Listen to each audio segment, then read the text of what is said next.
Hey, I'm Becca with the Happy Ever Crafter, and today I'm going to show you something that so many people miss when they're trying to learn calligraphy: your basic strokes.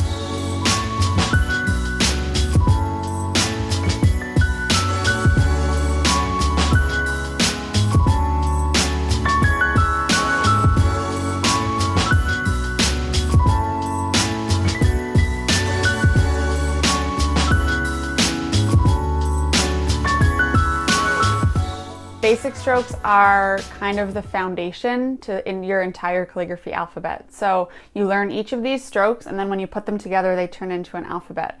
And that'll make more sense later, but for today, we're gonna go through each basic stroke and I'm gonna show you how to do each one. Stay tuned to the end of the video because I'm gonna give you a resource that you can go and get totally free, which has an entire workbook I'm gonna be using in this video, where you can get all of the basic strokes and a full workbook to practice each one, along with some videos where I go more in depth with all of the basic strokes and you can learn each one really, really well. So let's jump in. For this demonstration, I'm going to show you using Rhodia grid pad paper, which is just a really nice smooth paper for brush pens, and a Tombow dual tip brush pen. Both of these things I'll link to in the notes below. I'm also going to have my Show Me Your Drills workbook here for reference for each of the basic strokes, and at the end of the video I'm going to show you exactly where you can get this. But basically it breaks down every single stroke that we're about to go through, and it gives you practice pages for each one. So stay tuned to the end for that. The first strokes I want to talk to you about are your upstroke and your downstroke. So this will be a combination. First, your upstroke will be the lightest pressure that you're going to use, and then your downstroke will be the heaviest pressure that you're going to use. So starting with your upstroke, all you want to do is pick kind of a number of squares that you want to use as your size. And all you're going to do is start at the bottom, and you're going to have a light line gently curving towards the top. So the key with this one is to just go nice and slow, keep a consistent speed the whole way, and really just get a feel for how light you can go on that pen before it gets shaky. You want to find a nice balance between being too light or being too hard on the page. Your line should be nice and thin, but also consistent and not shaky. So you can see some of these spots where I was shaky on my pen, and that's just a matter of warming up a little bit more. What I don't want to see is just a flick. You want it to be nice and consistent from the bottom to the top every time and have the exact same pressure every time you do that. So that's your upstroke. The next one is your downstroke. So now instead of pressing light on the page, you're going to press hard. So just start with pressing hard and having a straight line. And don't be afraid to press nice and hard on your pen. They're meant to be pressed on. These are brush pens and they're flexible, so they work when you press nice and hard on them. Same thing with these ones. You want to be consistent. You're not flicking. It's one consistent motion. And when you've gotten the hang of that downstroke, I want you to try a little bit of a tougher one where you're starting at the top in a light stroke, and as you move down, you're adding pressure, and then you're letting off again at the bottom. So this one can be a little bit tricky, but it's a great way to practice transitioning from thin to thick. And that noise that my pen is making is totally normal.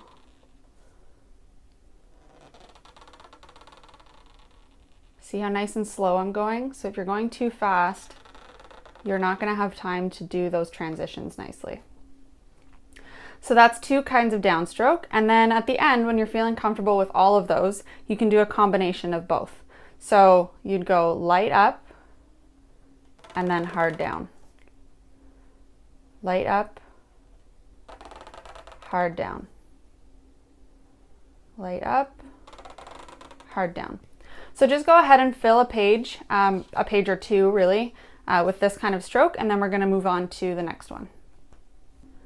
Next up is called the overturn stroke. So your overturn stroke is done by starting at the bottom in the light upstroke that you learned in the past one, but now you're curving it over into a thick downstroke. And so what you're doing with this one is you want to try and keep these lines parallel to each other. So as opposed to going light up and then hard down, and see how now these lines are on different planes. So you want to start light up and around 12 o'clock you start adding pressure into your downstroke and making sure that these two lines stay parallel to each other. The other issue I don't want to see is light up, hard down, and then this pretty little flick at the bottom. You don't want to do this because this is how you're going to connect to your next letter. So make sure you're just ending it straight at the bottom. So one more time, light up, hard down. So moving on to the opposite of your overturn stroke, we're now looking at the underturn stroke. So instead of starting at the bottom and moving up, you're starting at the top and moving down. So same thing, heavy pressure, letting off, and coming back into your light up stroke. So same rules apply where these lines should be parallel to each other. I don't want to see you doing this kind of shape. And if you write really straight up and down, it's totally fine to do that. Or if you write really sideways, it's totally fine to do that. The only thing is you want to make sure that these are parallel. The other thing to keep in mind with this stroke in particular is letting off of your pressure nice and early. So see if I don't let off my pressure and I come back up, you get sort of what they call a soggy bottom here, where it's all pretty heavy. So you want to actually be starting to let off your pressure nice and early on this one, right about now.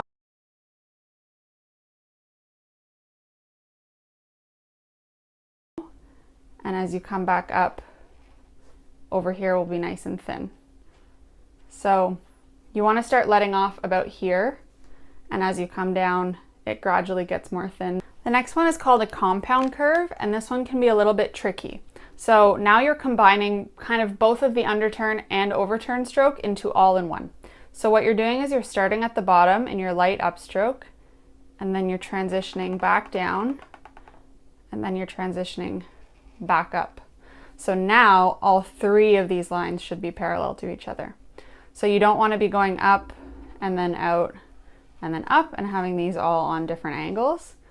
You want to actually kind of turn back towards that same angle and force yourself to stay all on one consistent angle. So same thing with this one. You don't want to be doing this little flick at the end. You want to make sure that ends right here. And you also don't want to go light up, stop, heavy down, stop, light up, stop, and have this be really sharp. You want to do a nice slow transition. So keep that speed consistent the whole way. And those angles on the same direction.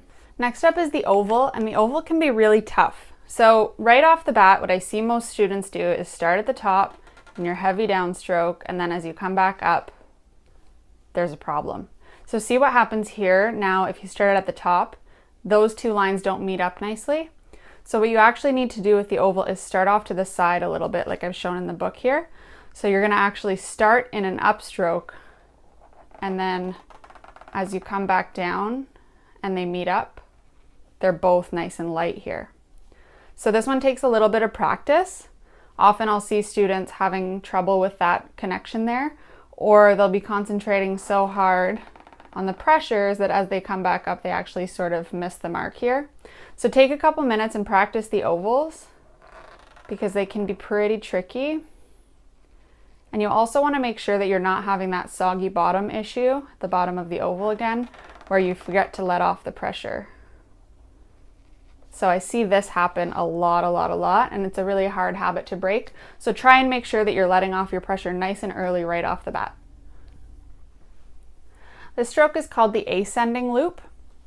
So at this point, you might be starting to see where this might come into play, and I'm not going to tell you because you'll start to see that when we build letters. But for now, this is called an ascending loop, and so this one confuses people a little bit because now you're actually starting in the middle. So here you're going to start in the middle with this loop on the top, and then as you come back down, you're going to add the pressure.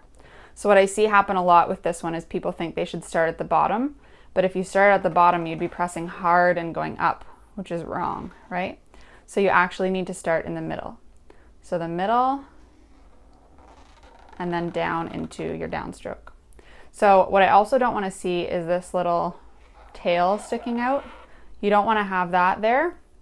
You want to make sure you're ending it right at the stem and that your ascending loops are nice and consistent.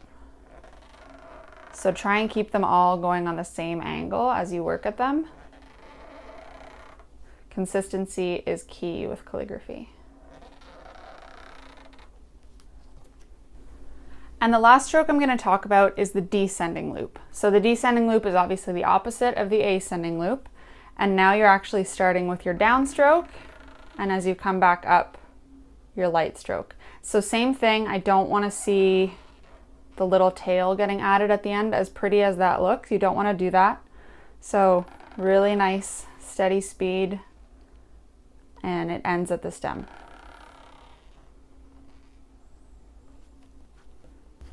So hopefully that demo was helpful. Lastly, I just want to fill you in on where you can get a copy of this book so you can play along with what I was doing in the video. This is called the Show Me Your Drills Challenge. So if you go to showmeyourdrills.com, you'll be able to sign up. And so this only opens a couple times a year, and every student that signs up for that session is all doing this challenge together and holding each other accountable for actually doing these drills and learning them properly. So you may go right now and it might be open, or it might be just a waiting list for the next session, but I strongly suggest that you sign up and get started with these before you try and do any other calligraphy. It's just the best way to start. And I know this from experience because I didn't do it that way. So anyway, showmeyourdrills.com.